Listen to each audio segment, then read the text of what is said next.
મનુ ભાકર અને સરબજોત સિંહે રચ્યો ઇતિહાસ. મિક્સ્ડ ડબલ્સ શૂટિંગમાં બ્રોન્ઝ જીતી મનુ ભાકરે ઇતિહાસ રચી દીધો છે. તે એક જ ઓલિમ્પિકમાં 2 મેડલ જીતનાર પ્રથમ ભારતીય બની ગઈ છે.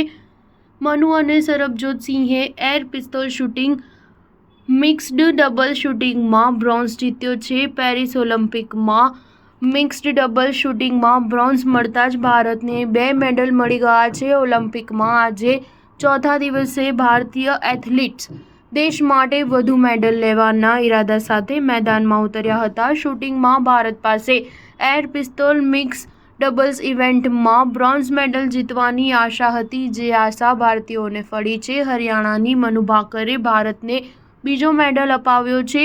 સરબજોત સિંહ સાથે મળીને તેણે 10 મીટર એર પિસ્તોલ ઇવેન્ટની મિક્સ્ડ ડબલ્સ ઇવેન્ટમાં બ્રોન્ઝ જીતી બતાવ્યો છે અને આવું કરનાર તે પ્રથમ ભારતીય બની ગઈ છે. મનુ ભાકર અગાઉ 10 મીટર એર પિસ્તોલની વ્યક્તિગત ઇવેન્ટમાં બ્રોન્ઝ મેડલ જીતી હતી. હરિયાણાની આ 22 વર્ષીય ખેલાડીએ ઇતિહાસ રચી દીધો છે. મનુ ભાકરે આ ઇવેન્ટમાં પણ ખૂબ જ ધીરજ રાખી હતી અને ખૂબ જ શાનદાર પ્રદર્શન કર્યું હતું. તેણે સતત પ્રભુત્વસભર રમત બતાવી હતી. સરબજોત સિંહ પણ હરિયાણાનો 22 વર્ષીય એથ્લીટ છે. ભારતે બ્રોન્ઝ મેડલ દેશમાં દક્ષિણ કોરિયાના ઓહયેજિન અને લી વોનહોને 16-10થી હરાવ્યું હતું. ભારતે 8 રાઉન્ડ જીત્યા હતા, જ્યારે કોરિયાએ 5 રાઉન્ડ જીત્યા. આ સ્પર્ધામાં 16 પોઈન્ટ મેળવનારી પ્રથમ ટીમ જીતે છે.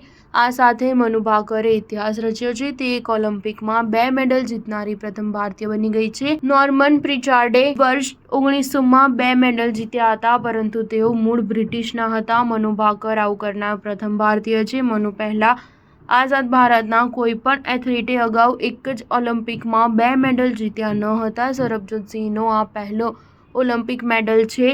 બ્રોન્ઝ મેડલ માટેની હરીફાઈમાં તેઓની શરૂઆત સારી નહોતી રહી.